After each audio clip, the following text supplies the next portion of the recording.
Hello, and welcome to Ardente Rigamortis. I'm Review Cultist. I'm Mikey, the East End Evil. And I'm the Gamer in Yellow. And we're here to discuss those internet stories, most creepy and most pasta, and be critically silly doing it. And tonight, we are returning to the Wicker Saga with The Devil's Trick. So, The Devil's Trick, along with the rest of the Wicker Saga stories, is by Shadow Swimmer 77, and you can check them out at creepypasta.wiki. And yeah, let's, I suppose we should dive into this one with our initial recommendations. I'm going to recommend it. I'm not going to recommend it. Interesting. I'm also not going to recommend it. I think I know why you guys aren't going to recommend it, but that's fine. Okay. Well, we'll see. We'll see if your positivity can counter our negativity. Perhaps. And vice versa. So by the end of this, we'll all just be like partial. Yeah.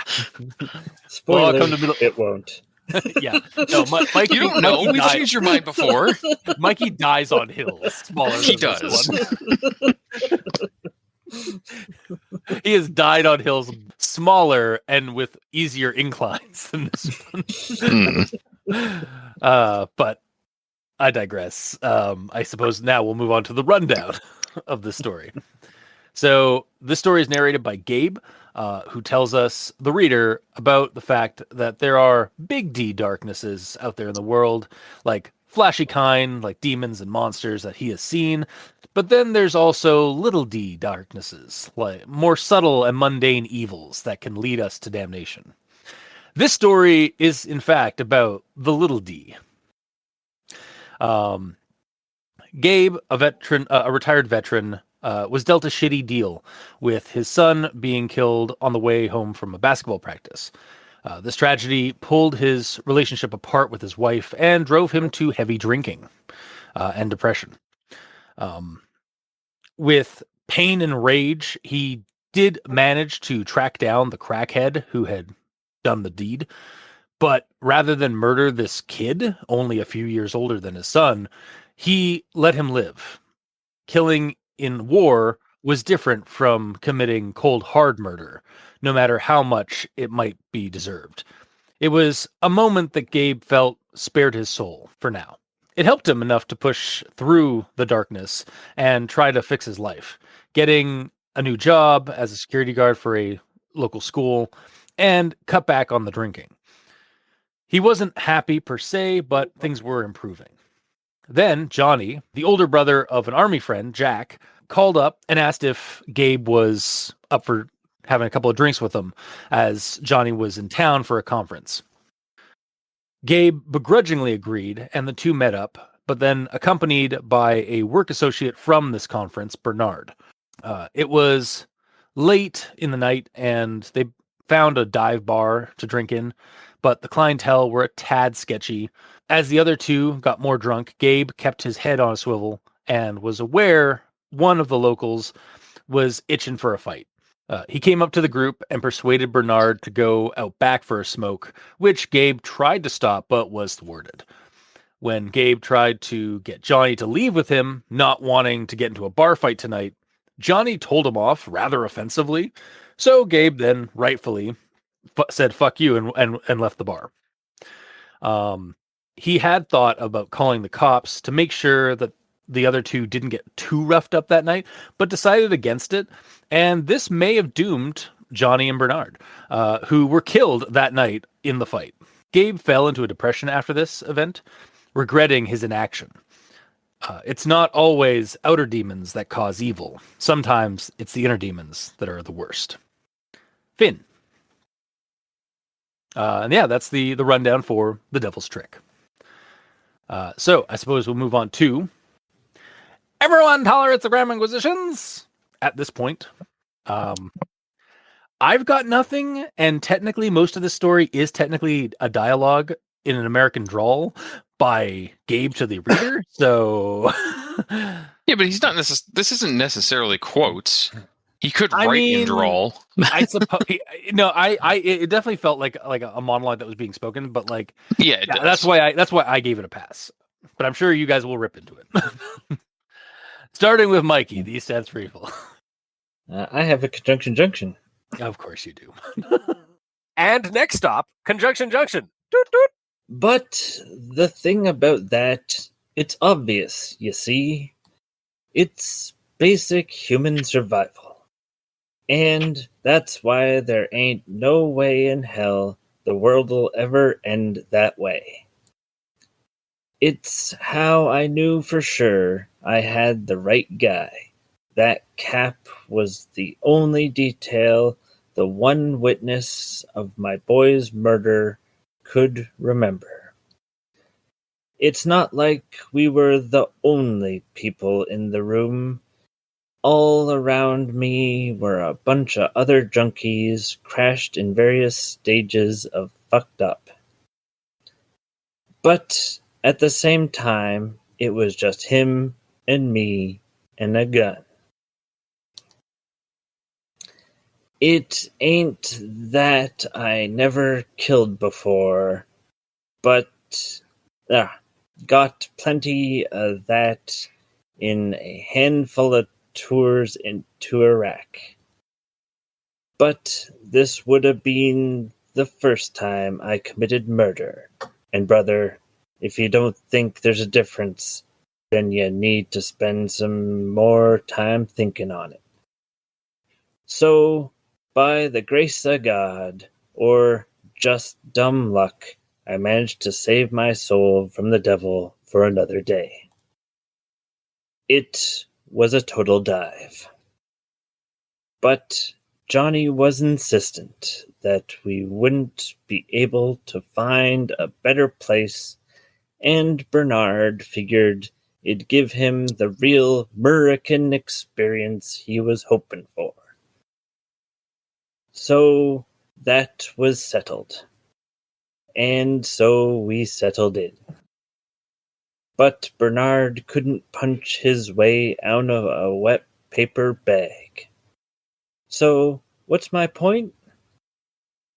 But that's the capital D darkness, the one anybody'd stand up to fight against. Finn. Okay. Everyone's really quiet.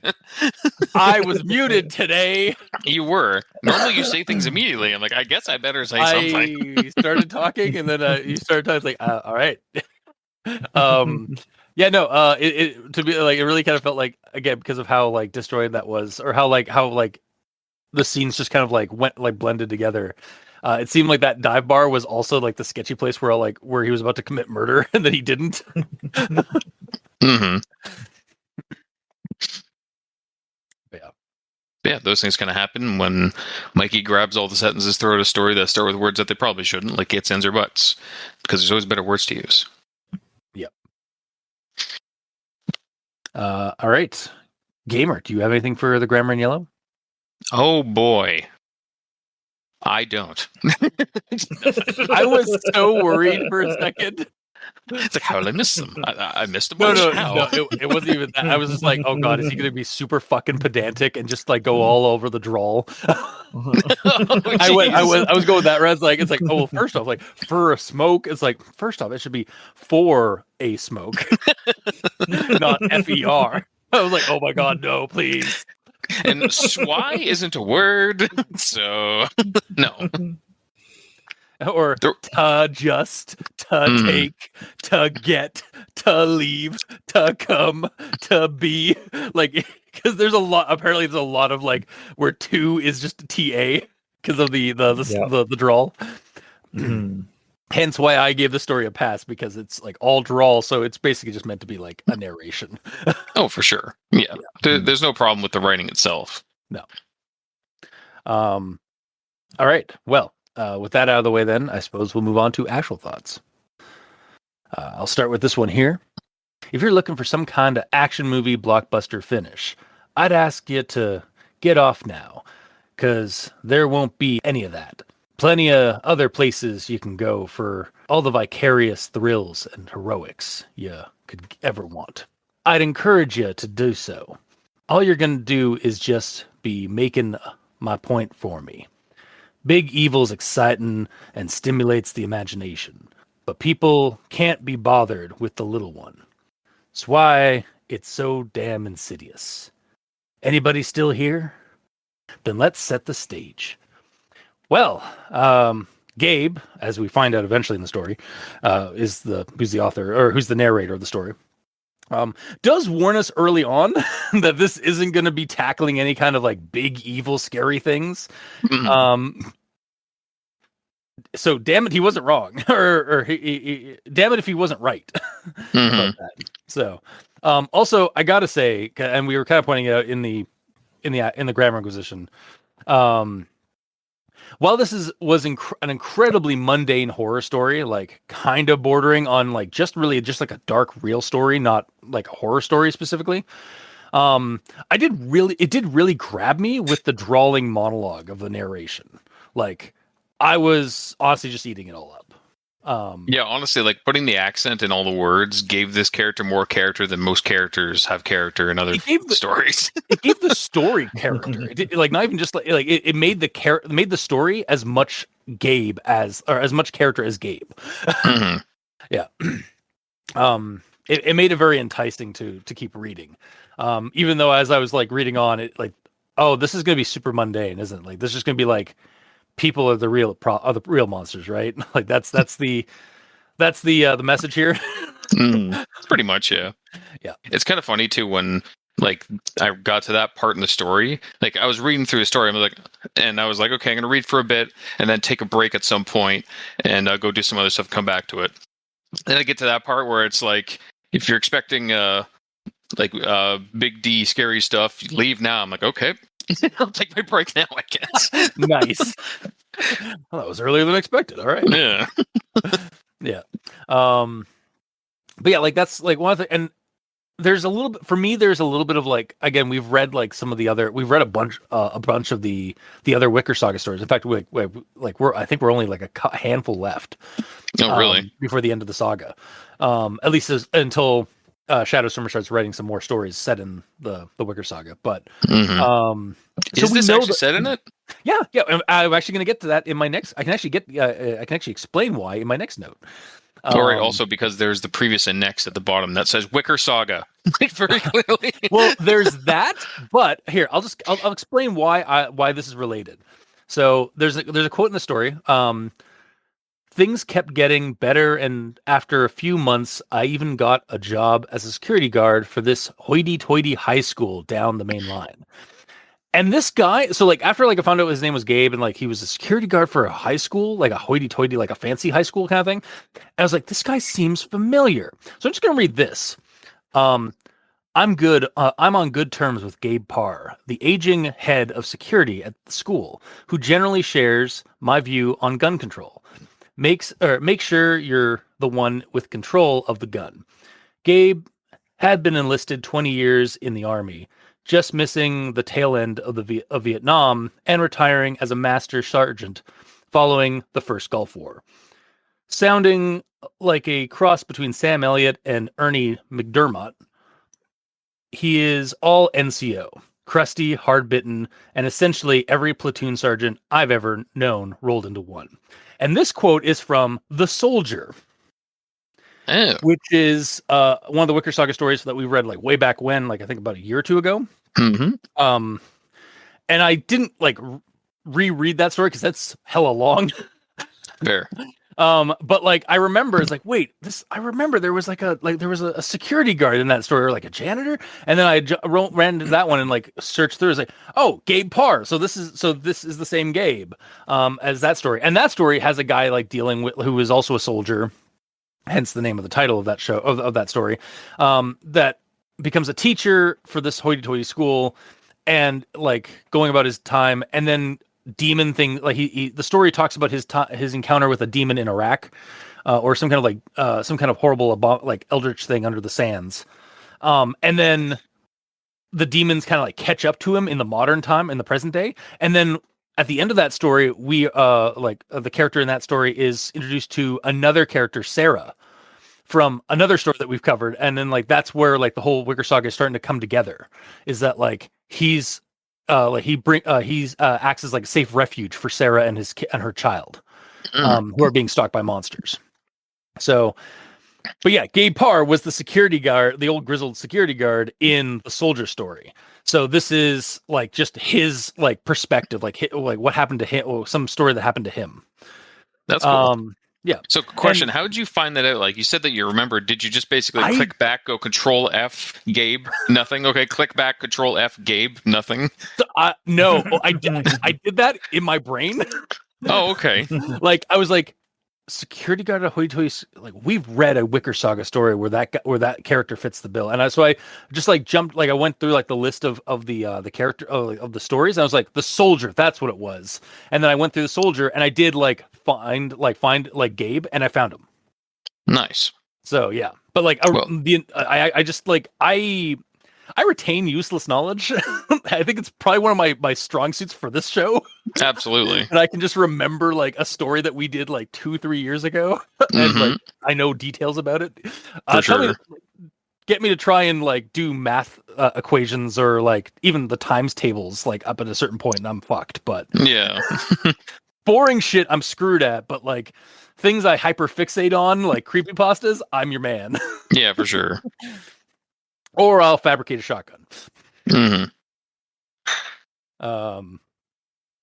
But yeah, so yeah, Gabe was that old friend of Mike Landry, or Michael Landry, who is the character in The Soldier. And the school that Gabe is a security guard with is Haverbrook Prep School. When demonic things start going after Michael, so it's again, this is something I want to bring up. It's interesting. Like I think one of the reasons I kind of gave the story like a recommendation here is because like it's not really a scary like a Wicker Saga traditional scary story with like where there's like a supernatural threat. It's more just like it's the mundane, like we're the real monsters sort of horror story. Like just like kind of a tragic story where like human evil is the threat. But it's also kind of like interestingly grounded for a reader like me who's like read all these other Wicker Saga stories, or these stories set in the Wicker Saga, I know that there is like a greater like mythos of creatures and supernatural threats in there. And then we just get this story that just sort of like palate cleanses a little bit. Cause we get like a mundane horror story for this guy. But yeah, that's one of the reasons why like I kind of found it charming for that regard. It's just like, oh, this is a horror story, but on like the extreme end of the spectrum where it's just super mundane and like humans are the real monsters, not the other side of the Wicker Saga story setting, which is no, really, there's eldritch horrors and demons and like a whole like a war between good and evil going on. But yeah, I'll move on to the next thing I have, which is also going to probably be the last thing I have. So this is regarding like his encounter like after Bernard gets like persuaded to go out to the back for the smoke in quotes, and then we get and then he tries to get Johnny just like leave, and then like they'll call the cops to like so that Bernard doesn't get hurt too badly. Johnny got mad then, a drunken kind of anger. Fuck off, man. Look, I know. Look, if you want to leave, that's fine. We can make our own way back to the hotel. I was just doing Jack a favor, looking in on you anyway. Now, come on. No, damn it. I need this. Another kid on the way? The last time I got to go out? Seriously, fuck off. I opened my mouth to say something else, but then thought better of it. Words can't change anything. I had work the next day, and damn it, I wasn't gonna screw up my teetering hold on a somewhat normal kind of life for a thankless drunk. My ass kicking serve, or an ass kicking serve Johnny right. I stood up, tossed some bills on the bar, and walked out without a look back, even though I still had a bad feeling I couldn't quite shake. So, yes, Gabe kind of fucks over Johnny and Bernard, but also good on Gabe because fuck Johnny. Like, I know he's under the influence, he's drunk, and so like sometimes like you don't mean to say things like that when you're under the influence. But it's still kind of a fucking dick move. Like, he does know what's up. Like, Jack's probably told him what's up with Gabe and like why, like how he's been in a rut and stuff since his kid died, and he's been a recovering alcoholic. Yeah. So yeah, he didn't deserve. His like, first thing to decide to do is let's go to a bar. Let's go to the shittiest bar in town. Yeah, like let's go get a drink because I've got a kid on the way, and I haven't gone out drinking since the first kid. I was like, wow, like way to be super insensitive. Did he deserve to die that night? No, obviously Yes. not. Oh, But sorry. I mean, wow. But like, regardless, like, yeah, good on Gabe for not like not giving into the rage and just kind of like walking away from that situation. It is kind of like the story does kind of go with like, yeah, he should have like called the cops and done that thing, and he chose not to. Just like the intrusive thought won. Like, no, don't worry, like they deserve this axe kicking. It's like, and then the next day, like he finds out they're dead. Like, yeah, that's kind of fucked. I'm sure like he's beating himself up for that. Like, I don't think he really deserves like to be beating himself up over that because like no one really could have. I guess he could have like he knows he could have like done something about that, but like you're only human. Like that's I guess that's like the point of the story is like the little evils win more times out of 10 than the big evils. Plus, like he had a vibe that guy was gonna like beat the shit out of him, but he didn't think that he was a murderer. He just thought he was going to get his ass kicked and robbed. Yeah, and so he just chose it. But and the story's like motive or message is like he chose inaction and therefore doomed his friend's brother. But like again, that's just like that's regret in a nutshell. Like all what any of us have probably not maybe not to this degree, but have had like things in our lives where like, oh, I wish I had said something because like something bad happened as a result of me not saying that I wish I had said. Like that kind of shit is like so real, like it's unbelievable. But yeah, so this story for me, like, it's not really a creepy. It's not a conventional creepypasta in the sense that like, oh, there's like a like one of those like. I kept waiting for one of the like for it to be revealed that like the guys in the bar were actually like werewolves or vampires or something. I mean, granted, we don't know what happened. Maybe yeah, they could have turned into some weird creatures and killed them. Yeah, exactly. Like that could have been like what happens at the end of the story, but like, but then the story just kind of like focused more on like the real like nature of evil, like the more like psychological like nature of evil, of like what happens when our intrusive thoughts win, sort of thing. And like when we're gripping with like darker themes and darker moods. So like it's not conventional in terms of like the creepypastas we usually read, but it was kind of refreshing in that way to me. Especially like knowing that this is part of the Wicker Saga stories. So like, oh, so this, and we've kind of had this like in actually the previous Wicker Saga story, which was like What the Moon Sees, where we are shown that in this world there aren't just supernatural monsters, there's also real human monsters. Oh, for sure. It's just usually in stories when there's a supernatural aspect that overshadows all the mundane bad shit happening. Yeah, and in this story, we're like, no, we're just going to show you the human side of the human element of horror. So it's like, all right, cool, thanks. That was, I didn't, I liked it, but I hated it. like, thanks for making me feel bad in a good way. That's kind of what these those kind of stories, like those true crime, like horror stories, tend to feel like. Is like that was thrilling. I hate humanity a little bit more as a result. But yeah, I guess that's nihilism. In like what nihilism is all about is like we're like just like the dark side of humanity, and losing your faith in it. But yeah, so that's what I've got to say about the story. Is like it was refreshingly mundane for the Wicker Saga stories. I'm sure that's not going to be how like the next story in the Wicker Saga is going to be. I'm sure we're going to go back into the mythos and demoniacal threats of the Wicker Saga. But yeah, this was a nice little like kind of palate cleanser. Mikey, what do you have for your actual thoughts? All right. So my main issue, I guess, is the fact that they didn't need to go to the dive. Like, he meets them at a hotel bar. Why couldn't they just have the drink there? Because the hotel bar was closed. But they were open when they were drinking there. Yeah, they had a couple of drinks early, but like again, it does state like this in the story, like the hotel or the bar, like it was getting late, and a lot of bars do close around like 1. So if they want to drink like later than that, or like later into the night, they have to find a place that like is open basically till like 6. Hence They were the just dive bar. pre-gaming there. Yeah, exactly. And it even says that like they had been pre-gaming.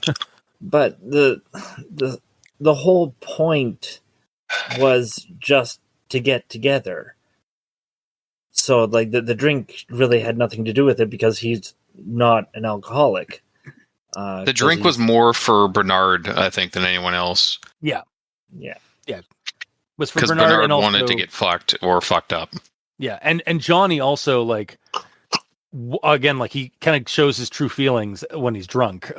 Later on, where he's like he wanted to keep drinking because he doesn't get to do this a lot. So he was just kind of checking in on Gabe as a courtesy for his younger brother, and but really he wanted the drink. He wanted another excuse to drink. Yeah. Well, and then the other thing is that there's not enough creepy about this. Yeah. Like, it's too mundane. We're just going into the basic devil on your shoulder type thing, where everyone has their demons type thing. And it's just whether or not you say something or not. And it's like, well, again, hindsight is 2020. So I mean, yeah, you have that feeling that stuff's going to go bad in the moment. You either do something or you don't. And he got out of there. So yeah, he did something. and yes, he shouldn't be beating himself over it, but like that's not how human minds work a lot of the time. Like the human brain constantly, at least my brain sometimes will like guilt me in things I wish I had done like done differently. Oh, I know that yours does that. Because back in the day, every time you drive me home from D&D, be like, fuck, I'm a terrible GM. Why did I do this? Why did I do that? I'm like, dude, we had fun. Sneak behind the curtain from One Less Die. Yeah. There were several existential conversations after D&D games because like I'm getting off the high of the dopamine hit of like DMing, and so I'm crashing. For sure. Yeah. So, but yeah, no, like honestly, like Mikey, you do you do like make some good points here because like devil's advocate, but in like it's devil and devil's trick, and I'll shut up. Nice. It actually took me a minute to see where you were going with that. But like Mikey is actually also Mikey's a demon, so like devil's advocate. That too, yeah. You are playing devil's advocate here because like this story isn't a conventional creepypasta. Like there's nothing. I was kind of tackling with this like until I was doing my final thoughts, where I was like this isn't really a creepypasta. Like there's nothing really it's dark, but it's not like spooky. Honestly, I think I've seen darker episodes of Monk. Oof. Like, but also granted, true. I think Monk had some pretty dark episodes, so that's not really like taking a stab at this story. But like, I'm just basically putting a pin on what you're saying. Yeah, it's not super dark.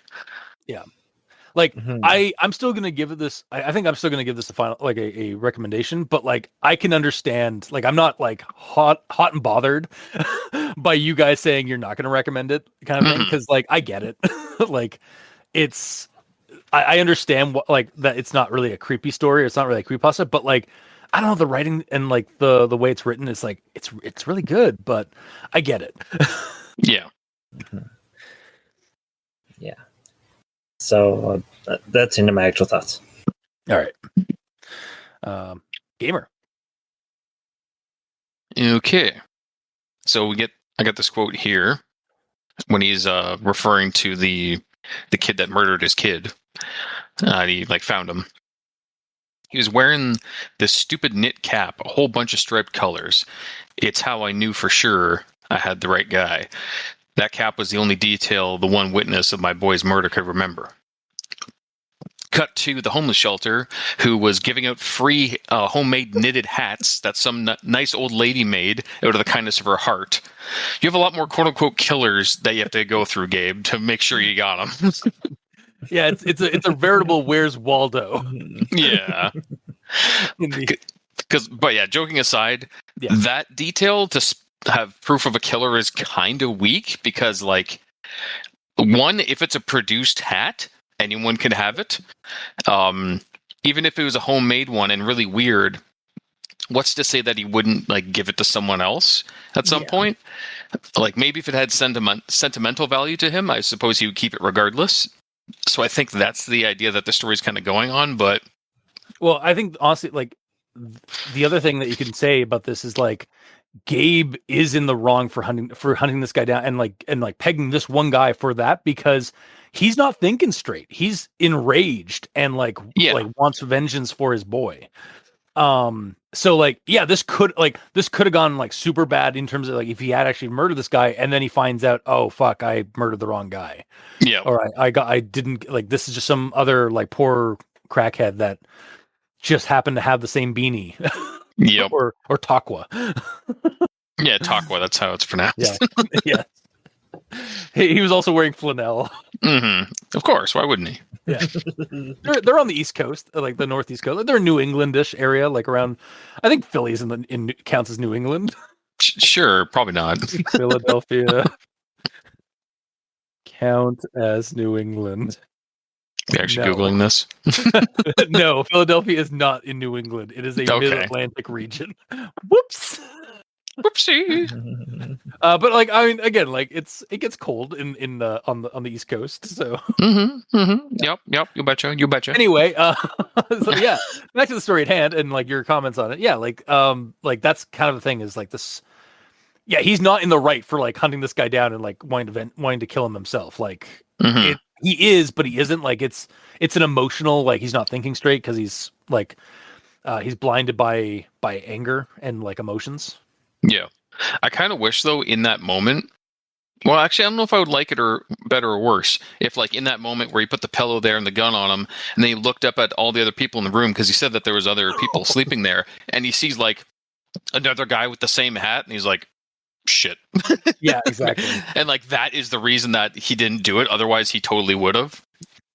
Or like maybe that's what pulls him over, like pulls him back from the edge of like like make it more like that's what snapped him out of the rage is like the realization that like he is so close to like killing the wrong guy. Yeah. Or like getting vengeance in such a terrible way. Mm. Yeah. But yeah. Then moving on from there. So the bar thing happens and then he leaves the drunks to get their asses kicked. Yep. And then there's this line here. You'll remember earlier, I said I'd save my soul for another day when I didn't sanction Billy's killer. Little did I know this would be that day. So when I read that, I went, oh shit. So he's going to have to go back and kill one or more of these thugs to save his friends, right? Turns out, no. No. So I don't really know where the quote unquote losing of his soul happened today. Really? Like the fact that he accidentally left them to die without knowing that they die in the first place, like that is why? Yeah, that's what I was saying earlier. Like it's like he's beating them. Like he after this event, like after he was going to call cops to try and get them to try and like he was considering calling the cops to like go check like anonymously to go check this, and so like his friends might get like not a huge beating, but he's like, nah, they deserve a beating. And then like next day he finds out they were murdered, and that like that's the grief and guilt kicking in, and like that's his soul like oh shit, oh like that like this is what like how he's interpreting like he spared that one kid like that Billy's killer, and that saved his soul then, but now he's considering like not his inaction basically damned him here. But sort of situation. The problem is that regret is not equal to murder. Doesn't matter when you like, and again, he even says like he entered a depression after this. So, like, yeah, like he's suffering like like trauma and emotion here. So like it's yes, obviously not like regret isn't the same as murder, but he is like the guilt can sometimes feel like that, or can make you feel like that. So that's where how I was interpreting it is like, oh, like again, out of the story, out of the narrative, I don't think he does. Like I don't think he actually like deserved. Like I don't think his soul was destroyed. Like he should be damned for this inaction. But that's like this story is done from from his own POV. Like the whole thing's in his drawl and his monologue. So this is his point of view of the situation, and he feels he's damned. He was damned the second time when he was on the precipice. Yeah, I don't know. It's just like when comparing it to the previous one, it didn't feel right that this second one is like less impactful. Like it's one thing if like his friends got pulled aside and they were getting the shit kicked out of them, and then like he just walked away. And then like he took a look over his shoulder and he sees like one of the thugs pulls out a knife and he just keeps on walking. Like that would be very damning. Because like clearly shit's really about to go down, but he's letting it happen. Yeah, but he didn't know what was going to happen to these guys, so I don't blame him. No, of course, like yeah, like he shouldn't be blamed. But like what you're describing is again like not maybe big D, but like an exciting thing, or like, and that's not what the story is about. Like the story is about just like the subtler like inactions can damn your soul, or can damn your soul in your eyes. Yeah, like that kind of thing. Yeah, fair. Yeah, the story was kind of more about the subtle evils than anything like big and like bombastic. Well, and I mean, they could have been had a thing where a guy in the bar had that same beanie or whatever. I mean, and he was just like, I gotta get out of here, or else I'm gonna do something bad. I guess maybe, but like I don't think necessarily that's the way to go. I think that's like that might be connecting things too much. I think it's better just to have like, especially since the message to me seemed like it was more just like little things are like, what is the road to hell is paved with good intentions sort of thing, or like little evils can like add up. And so I think it's more. Sorry. The good intention would have been calling the cops. Well, yeah, and then the cops basically charging him for something that ended up not happening because he called the cops. Sure. Okay, that was a bad example. My bad.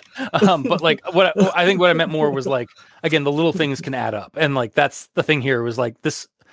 It just like being another random act of like violence that ended up like killing his friend's like older brother and the M. Bernard guy.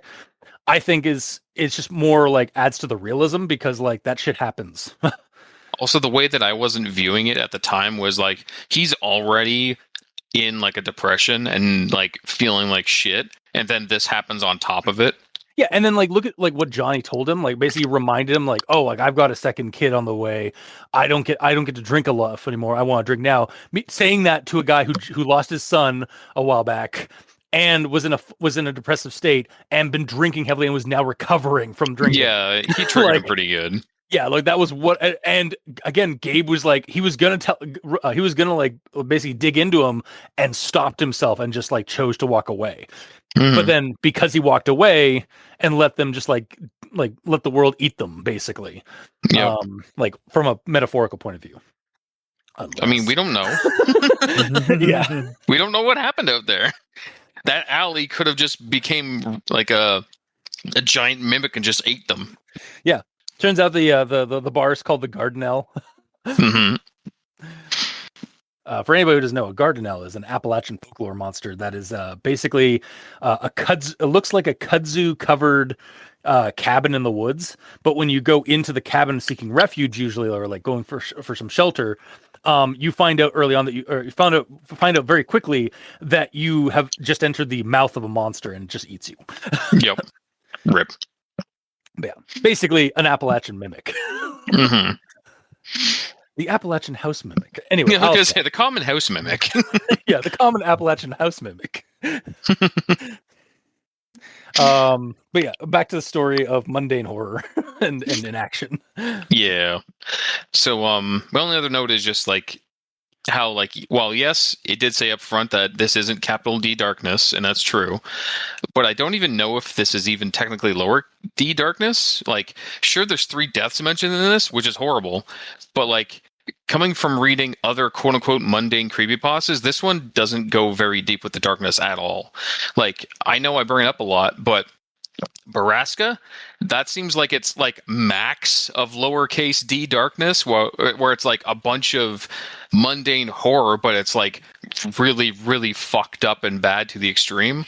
While this is like minimum lowercase d darkness, I feel like the story we have here, because it's something that's like PG enough to like go on TV. Yeah. So the thing here, like Baraska, basically, it's arcness because you can't see the D. Wow. Wow. So with Baraska, I do agree with you because like for that one, like that's little D darkness because like it's mundane, like it's not like a supernatural thing. And like the operation that's going on, like the horrible operation that's going up on the mountain is being ignored by the townsfolk because the townsfolk is just as guilty as as the people doing the dark deeds up on the mountain because they're benefiting and they're ignoring they're benefiting from the operation that's going up there, and as a result they are ignoring the brutality and the trauma that's going up down there. Mm-hmm. Going on up there. Sorry, I was saying going up down there. It's like what the fuck. I know what you meant. It's fine. But yeah, but for this story, like, and I do agree. Like, yeah, the story is like way way more like less it's really, really subtle. Yeah, really subtle, but also like I think it's also impactful. Not maybe again, not as impactful as like Baraska's whole situation, but like it's impactful because it's more personal because it's from a certain POV, like a personalized POV, the entire story. Mm-hmm. Again, like out of this guy's point of view in this story, yeah, no, he doesn't deserve any of it. Like he doesn't deserve this guilt. He doesn't deserve this blame. It was just a simple a human nature sort of thing, but he is eating himself up over it, and that's like he's perceiving this as a like way more out of proportion than like of a little evil than it probably really is. Yeah. So yeah, I'm not saying you guys are wrong, but I'm not wrong. So that means we're not right. No, it just means we're both right. Are we? Are we really? Yeah, no, actually, legit. Like, I'm not actually. This isn't a bit, guys. Like, I'm not actually like saying like you're wrong and I hate you kind of thing. Like, or like I'm not saying like you're not wrong, but I'm not wrong kind of thing. Like, legitimately, like I think this is one of those situations where it's like your guys' opinion on it is just as valid as like my interpretation of it. Oh, for sure. Like, legitimately. Yeah, and I feel the same. Okay. I don't know if Mikey does, but I do. I mean, Mikey probably doesn't because he's a monster, but This is true. I hate you all. Excellent. We knew this already. As things should be. Is it Thursday already? But yeah, either way, that's the long and short of why the story didn't hit me very well because of just how subtle it was, and like I was scrolling like expecting more to happen, and then like I came across the end. I'm like, oh, okay then. I would be lying if I didn't say I thought the same. Yeah, like I kept expecting a vampire or a monster, and what I got was just human misery. Well, no, right at the start, he says straight up, if you're expecting something weird and fucked up, like in supernatural terms, it's not going to happen. Like, so I didn't expect that, but what I expected was, especially since he said like, I'm a retired war veteran, like he was willing to kill that guy. He said like those 2 guys, I could take 2 of them. Like there was a lot of combat like mentioned and thought, or at least thought about in this. So I figured when he sent those guys off to get their ass kicked, he was gonna like walk away and then feel bad and go over there and have to punch a couple of the guys out to save them. That's the horror of the story. I get that, but I'm just saying that's what I was expecting, and then all of a sudden I'm scrolling and the story's over. Yeah, no, for sure. Yeah. Yeah, that's basically all I got until final thoughts. All right. Well, then, that seems like a good segue to final thoughts. So yeah, I'm still going to recommend it. It showcases a far more subtle and mundane evil and horror in a setting that has been established to be riddled with supernatural horrors from beyond time and space. Yeah. And that's kind of the point here, I think, is that, like, again, much like some of the previous stories that we covered more recently in the Wicker Saga, this one kind of just dives like headlong into that side of the spectrum of things, where it's like not all monsters or evils are caused by supernatural powers. Sometimes it's just human inaction, or just shitty deals dealt in life Mm-hmm. that lead to like evils and such. So, it's not a conventional creepypasta that we generally cover.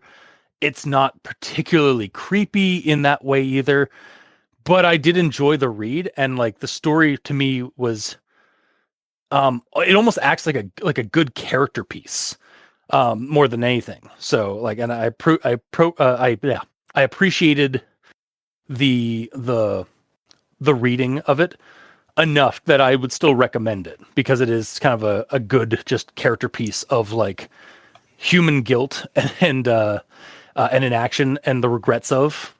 Mm-hmm. So, but yeah, yeah, that's why I give it a recommendation. So, Mikey, D stands for evil. All right. So my problem, like I said, is just too mundane, and like we get basically that he's riddled with regret and is depressed, but I feel like there needs to be more, just to explain exactly what the devil is making him do or not do, or the trick, as it were, because him saving his soul by not murdering, he avoided the devil. But in this, it's not as cut and dry. It's literally just he regrets not calling the cops when he had a bad feeling that something was going to happen. Well, if you want to view it this way, the big doo-doo showed up to cause all the problems. That could have been like the devil telling that guy to go do that to fuck with Gabe. Yeah. Either way, it just doesn't really work for me. I wasn't creeped out. It was very much real world horror, which can sometimes hit, but because it's done so much in media, it becomes boring. So I personally can't recommend this. All right, fair. Gamer. Well, for me, while the story did like read well, and I appreciated the accent like put throughout the writing, like Mikey said, I just don't think it went hard enough into the topics that it's talking about. Like the whole thing is based on subtlety, I guess, but like subtle evils, but it was really subtle about the subtlety, if you know what I mean. How much more can you add subtle into a sentence? Yeah, I could subtly attempt to, but no. Talking about subtlety, you're being really blatant about. No. I really am. But regardless, especially like reading this after reading other Wicker Saga stories, which are normally like just completely overflooded with really huge supernatural creatures and fucked up things. As you said, it is a breath of fresh air in a way, because it's like a palate cleanser and all that. But it's just not what I was expecting when I was reading a Wicker Saga story this week. Fair. But that being said, you bringing up that Gabe is actually a character from a previous story was nice. I appreciate that because this adds more character to that character. It's not just a new character that's introduced just for this topic of subtlety. So I appreciate that for sure. And it kind of actually bumps it up a bit for me. So at the end of the day, I'm probably going to say partial because I didn't hate reading it. And it is actually directly connected to the other stories while I thought it wasn't before. So I don't know. I didn't mind it that much. I wish something else happened, or if my biggest problem is the fact that like the biggest event that happens isn't the crux that breaks him at the end. The biggest event that happens is him choosing not to murder that kid. And then it goes down multiple tiers for the last thing that happens, which shouldn't be as impactful of a moment as that. But that was me thinking about it, like I said before, if he's already with a clear conscience, already not depressed and everything, and then this happens, how would he deal with it? But that's not how it works. He was already feeling shitty. He already went through the almost attempted murder. And then he's getting this too. So it's more like the straw that broke the camel's back kind of situation, I think. Or just especially since it it's just helped affirm his view, his already like dwindling view, like sort of thing. Yeah. So thinking about it in the right headspace, I actually appreciated it more. So I'm going to end it on a partial. Excellent. Okay. And leave it there. All right. Yeah, no, that's fair.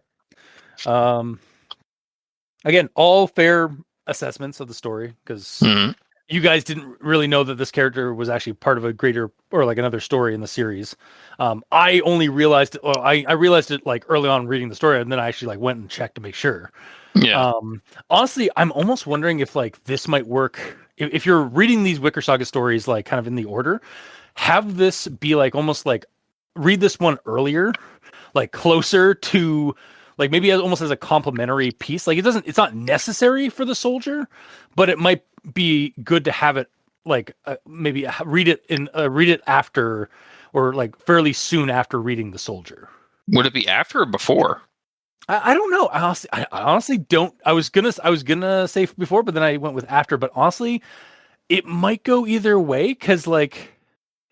Yeah, if you read it before, then you get because I know I from what I recall from the soldier without going back and reading the story more recently, I do recall that Gabe Michael goes to Gabe and like they do have like a conversation about like his a little bit of his backstory. So like Michael knows that he lost his kid and that he he was a retired vet and that like he was drinking he stopped drinking and stuff like that, or he was like cutting back on drinking. So regardless if this is before or after, that part will be a little bit repetitive. Well, it could either be a little bit repetitive, but it also might again gives us a little bit more insight into Gabe, either before or after you've read The Soldier. Yeah. But yeah. Yeah, like I think that would be the only extra thing I'd add is like this might serve as a nice complementary piece to the Soldier story. Whether you read it first or after, but yeah. But you're going with a partial recommendation now? Yep. All right. Then yeah, I guess that'll do it for this week's episode. One recommendation, one non-recommendation, and one partial. We're just going across the spectrum. Running the gambit. Yep. And yeah, that has been this week's episode. So if you like what you heard, or if you didn't, leave us a comment in the comment section below where this is posted. Let me just pull up my thing so I don't just do this off my ass. Some of us are on Blue Sky. Mikey is at the E Stands for Evil, and I'm at Review Cultist. You can also send us emails at aldenterigamortis@gmail.com. That's ALDENTERIGAMORTIS@gmail.com, where you can also leave suggestions for other creepypastas, SCPs, spooky things. You creep it, we'll peep it. Yeah! Yeah! And if you'd like to help support our show financially, you can go to Patreon. We have special episodes, early access, and extra content. To all our patrons helping support the show, thank you immensely. You're helping keep those hosting bills at bay. And as always, we very much appreciate that. Always and forever. And to our listeners and the authors of these stories, thank you immensely, because without your listenership, it'd be like screaming into the void. And without your authorship, writing and posting these stories on the internet, we really wouldn't have much of a show because we'd have nothing to talk about. So thank you. Now's a good time to mention that we are a part of a podcast network, Crit in the Night, an actual play and creepypasta podcast network. We're there alongside our sister podcast, One Less Die, and our cousin podcast, The Role Playing Exchange, for things that go crit in the night. Until next time, I have been your host, Review Cultist. I'm Mikey, the East End Evil. And I'm the gamer in yellow. And this has been Al Dente Rigamortis. Sleep well.